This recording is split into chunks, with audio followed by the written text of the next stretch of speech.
Good afternoon, Packers fans. Aaron Negler here with your Packers Daily Chat, coming to you live on the Cheesehead TV social channels, and I am back under the weather. It's a constant battle in the Negler home, apparently, where I get sick and then I get better, and now, because I have children who bring disease into my home, I'm back to being sick. So I apologize if I'm a little lackluster today, but I'm powering through. Always got to play hurt here for Packers Daily, for Packers fans worldwide.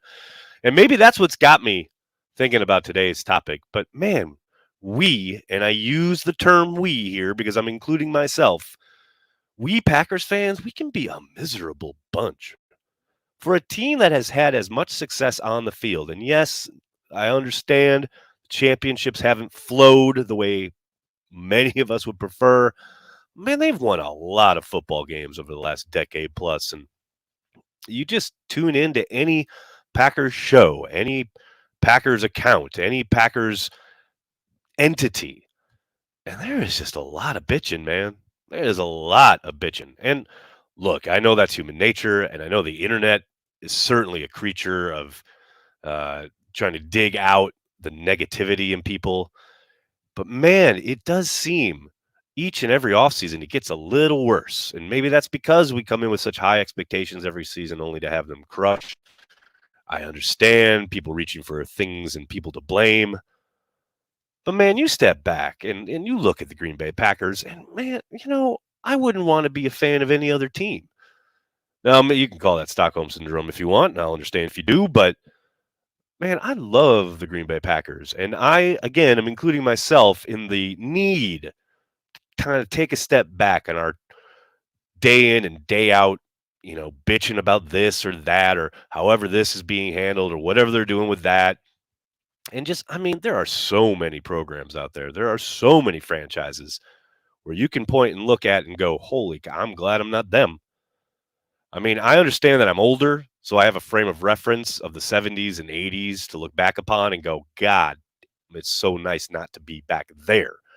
And I know the big worry a lot of the times that I run up against online here is that, oh, we're headed back there. Once we trade Rodgers, or if Rodgers retires, oh, we're headed back there. Which I can't even begin to describe how unlikely that is. Like, could they fall back into, struggles on the field? Sure, 100%. But man, nothing in the modern era, the way this team is set up, is ever going to replicate what was going on in the 70s and 80s, both on and off the field. So I just hope Packers fans can take just a breath here as we await an answer from 12 and wherever that might lead us. Because if it's with Aaron Rodgers at quarterback next season or with Jordan Love at the helm, we've got it pretty good. The Packers have done all right by Packers fans. Yes, again, would you like a few more Super Bowl trophies in the old 1265 Lombardi display case? Yes, of course. No one's discounting that. It's Titletown for a reason. But man, you step back, you look at all 32 teams in totality. I love being a Packers fan, and I'm glad I was born a Packers fan, and I'm glad I ain't succumbing to 31 teams and their nonsense. That's me. Again, it's probably just because I'm under the weather that I'm thinking this way, but life is okay. We're all going to be all right more than anything else. Good to see everybody in the comment section. Ryan starts us off with a super chat. Thank you, bud. The Pack should trade Rodgers to Vegas for the number 7 overall pick and try to get their second-round pick. I wouldn't trade Bakhtiari yet. I know I took Ross to task. If you haven't heard, Let's Talk Football dropped earlier this afternoon, talking Packers draft needs. And I know in Ross's latest mock, he has the Packers trading both Rodgers and Bakhtiari. Look, I'm not going to say it's impossible or that it would never happen. I highly doubt it does. But, if you're looking for a clean reset, that'd be a good way to go about it.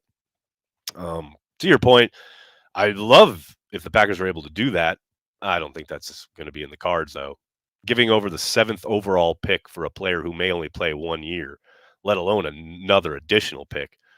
Hard to see a team, even one as flighty as the Raiders. I guess I'm being kind there, but I'd be very, very surprised. Unless we got Tyler. What's up, man? Thanks for super chat. Off-season mode, spending 3 days in New York City in a month. Any recommendations to experience the city that aren't over-the-top touristy? # temporary transplant. Yeah. Look, I always say go visit Kettle of Fish. Patrick is the spot in the city. And who knows, by the time you're here, he may even be open inside because right now you still got to sit outside. But always visit Kettle of Fish. It's a Packers legendary landmark, but it's not a tourist trap or attraction. Go see the Museum of the Moving Image out here in Queens in Astoria. It is absolutely outstanding. My girls went today, actually. There are so many cool things there throughout the histories of motion pictures and movies and cinema. It is, and it's off the beaten path. You got to travel a little bit, but it is absolutely worth it a trip. And it's again not a tourist trap in any way, shape, or form. And then the Tenement Museum downtown. I highly recommend that. Again, not one of those real touristy kind of places or events or things. And there are plenty of touristy type places you can go in New York that are worthwhile. For instance, the 9/11 Memorial, I think everyone should go there. Tons of tourists do, but I think it's absolutely worth your time. But yeah, the Tenement Museum on the Lower East Side is amazing. It's absolutely an incredible look at early New York and how families lived in a tenement building. It's kind of mind blowing. And again, it's not something you're probably going to see in many tourist guides, but I highly recommend it. It's really cool. Brian Dodge, thanks for the super sticker. Appreciate it, man. John Simitovich, thanks for the super chat. I'm 35, pretty much only know 4 and 12. I feel a large amount of the fan base is worried about life after 12. Embrace change, people. Yeah, and that's to be expected, right? I completely I completely understand the younger set having only known high-end quarterback play, fretting about what's next, right? Totally get that.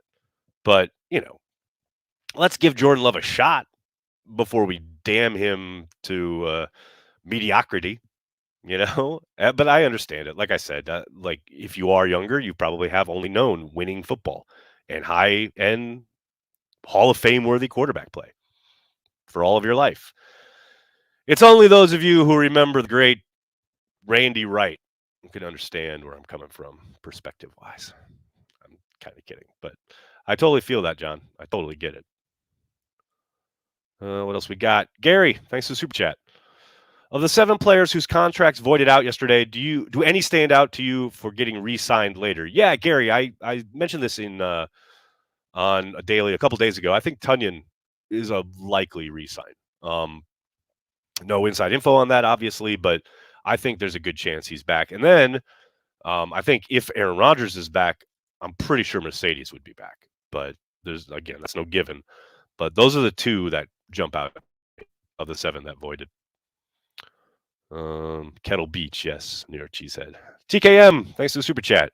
Wayback Machine is curious, who was the worst coaching hire, Divine, Rhodes, or question Pappies? Well, Divine's in that combo, no doubt about it. And look, I'm never going to kill Wolf for the Rhodes hire just because he had won Coach of the Year in Philadelphia. He was a great defensive mind. He had, done work in Green Bay before. Ron loved the guy. I get why that hire was made. And Ron had stated he wanted a guy with head coaching experience, to take over from Mike Holmgren. So I understood that hire. Now, the fact that they fell off that season and they were, nowhere near as good as everybody expected, it casts, and then the fact that he's fired at the end of the season will always kind of put him in these conversations, but he was nowhere near as bad as Dayton Divine. I mean, not even close. So, some people probably put Mike Sherman in that conversation, which I wouldn't. I think Mike was a really good coach who should never have been a general manager. Most of the other modern hires have been pretty decent. But I think, like I said, Rhodes gets a bad rap because the expectations were so high and because he was only given the 1 season. Always curious what would have happened if he had been given a few more years. But I also understand why Ron felt it was necessary to move on. Steven, thanks for the super chat. If the Packers were really ready to move off of Rodgers, would they have made that known before he even makes a decision? Well, would they have made that known? How have they made it known? I mean, other than the reporting and or leaks that we've seen in the press, they haven't really done much of that, right? I mean, most everything is conjecture at this point. And I think even if you do read those, all of it comes back to waiting for Aaron Rodgers to make a decision, So, yeah, I don't think I don't know. Yeah, it's hard to say one way or the other, but again, we don't really know much, and we won't really know much until Aaron makes a decision, because then the Packers will have to act, you know. But it's just impossible to kind of give a definitive answer there with the Packers having not done anything publicly other than I think Mark Murphy at NFL Honors saying, we'd like a decision sooner rather than later.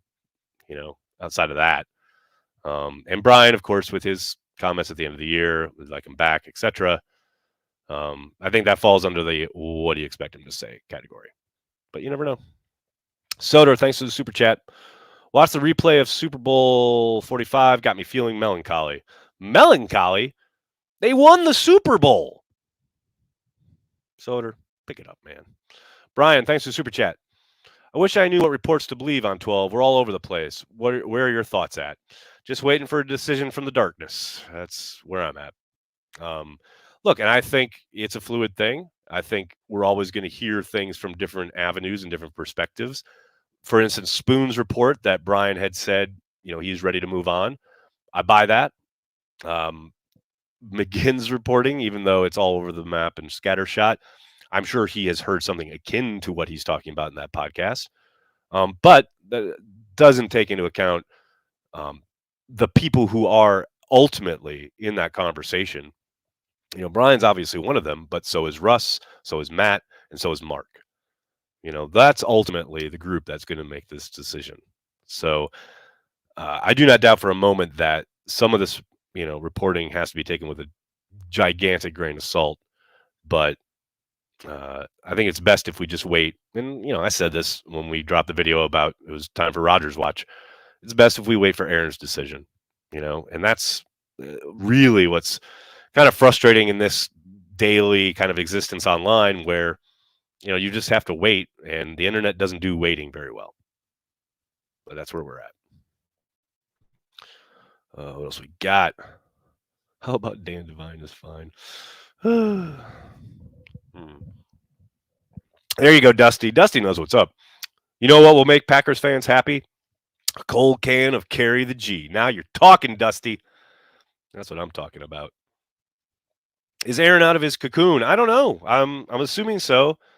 Said it was 4 days and he was going in at the end of last week. So I would assume, but haven't heard it from him. Haven't seen him. So I guess we'll find out soon. Ish. Rodgers will play one more somewhere. No way in 5 years he's second fiddle to Brady on the stage in Canton. Brian, I know a lot of people say that. I don't buy that. And I know Aaron himself has dismissed that idea, but I'm sure if he does play, everyone will say, see, he didn't want to go into the hall with Brady. I just don't think that's a consideration. But I understand why people do. Sorry, guys.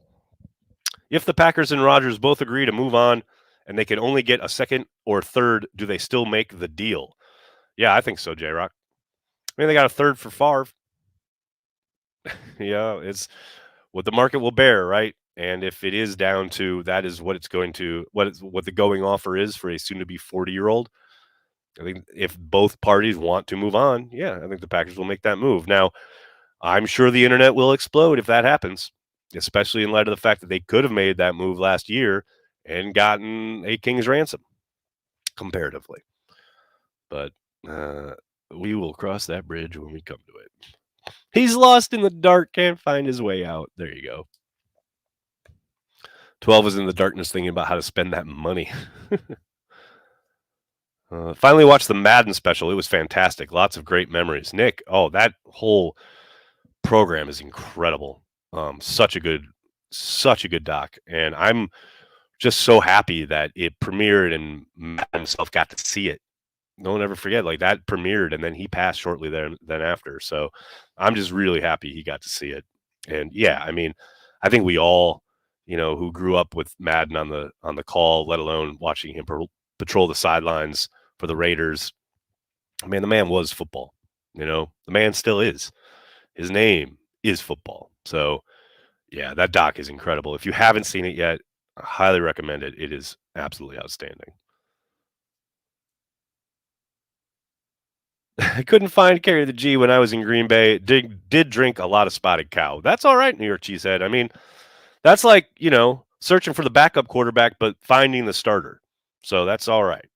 We will never tell Packers fans that, the Spotted Cow is a secondary beer because it is the number one gold standard. We can only hope to follow in their footsteps and live in their shadow forever. Jimmy, yes, they used that third rounder to trade up and get Clay Matthews. Well remembered. Oh boy, Big B is here, and he's breaking news. Per sources, I don't know whose sources Big B has here. As Alan Lazard approaches free agency, he's told Packers are making a run in an effort to keep the 27-year-old who caught a career-high 60 passes for 788 yards with 6 touchdowns. That really feels like you're copying and pasting that from somewhere, Big B. But I'll take your word for it. Next, do you think Watson gives Jefferson a run for his money next year? Ooh, Cody. Different types of receivers in my eyes. As far as a run for his money, production-wise, I'd be very surprised.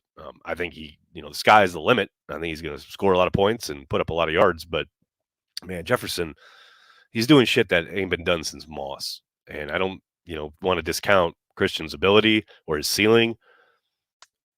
I just have a hard time imagining Christian making that kind of jump. I mean, I think he's going to be explosive as hell next year. I think he's going to put up a ton of – he's going to just produce out the wazoo. But, man, I don't know. Justin Jefferson, that's a high bar. I mean, who knows? Maybe. If it is Rodgers and Rodgers gets an eye for him like he had for Devontae, it's possible. But I would temper those expectations a little bit. Don't live in their shadow. Embrace it. There you go, Johnny. I like it. Help me with work. Would you rather have Jolly Ranchers or Lifesavers? That's a good question. Probably Jolly Ranchers. But it's a close one. William, thanks for the super chat. I've been seeing a lot of fans saying Favre was trash, probably because of what was going on. But I'd put his 95 to 01 right up there with Rodgers 11 to 17. I think Rodgers' heights will always be higher than Favre's. At like the peak of their primes, I'd always take Rodgers. However, people certainly have forgotten how fucking amazing Favre was through that stretch that you're talking about right there. I mean, the man did win 3 MVPs, in a row. Now, yes, he shared one with Barry Sanders, but still, that was the level he was playing at. And I think partly because, like, when the internet became a real kind of everyday thing, kind of towards the tail end of his career, the Jets, the Vikings, all the scandal, with all that, that's how I think a lot of people kind of remember Brett in the internet age, especially younger people. But yeah, man, that stretch, when he was winning MVPs and they went to the Super Bowls, he was fucking outstanding. And I think people forget that. And look, given all the reasons he's in the headlines now, I don't have no reason to fault people for, not remembering what an amazing football player he was. But he was. Can never take that away from him. And you won't be able to take his name down from Lambeau anytime. So when you look up at that, don't think about the shit that's in the headlines today.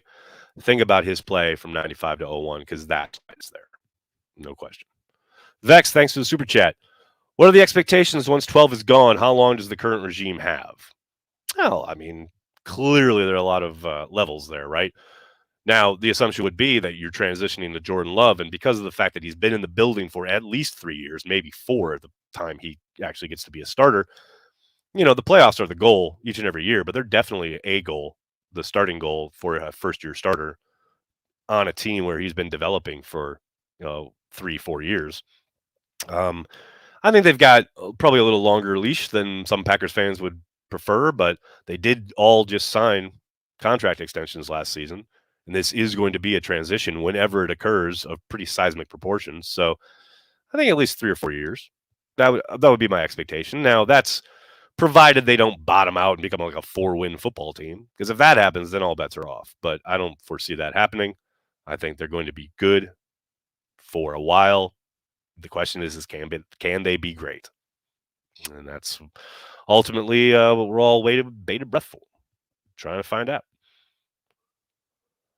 I remember listening to 4 on Real Player with dial-up internet. Wow, that's old school right there.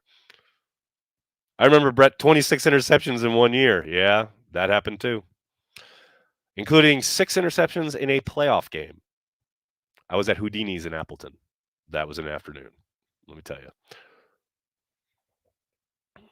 Which Packer from before your time has your favorite legacy? For me, it's Johnny Blood. Oh, Tom, great question. For me, it's Bart Starr. Will always be Bart Starr. I mean, Sterling Sharp is the greatest player I ever witnessed with my own 2 eyes. Bart Starr is my favorite all-time Green Bay Packer, like without question. I think the difference is obvious. Like, one, I actually saw and was emotionally invested in on a weekly basis, year by year basis, his whole career, etc. I absolutely loved watching him play, and he was amazing and the best Packers player I've ever seen. But then, you just turn on the tape and you read about Bart Starr and all the Lombardi years, and I absolutely appreciate what he meant to the Packers, to the organization, to the town, and what he did on those teams, the way he led and the way he represented the Packers. Always my favorite. Will always be. No question about it. All right, everybody. I'm going to have to get going. I can't thank you enough for hanging out and talking Packers each and every day, Monday through Friday, right here on the Cheesehead TV social channels. Please do me a monster favor. Hit like on this video, subscribe to the channel, and then tell your friends and tell your family, Cheesehead TV. We are devoted to Green Bay Packers fans worldwide. Carry the G Club members, Patreon members. I'll see you on happy hour at the top of the hour. The rest of you, I'll see you tomorrow. Go Pack Go.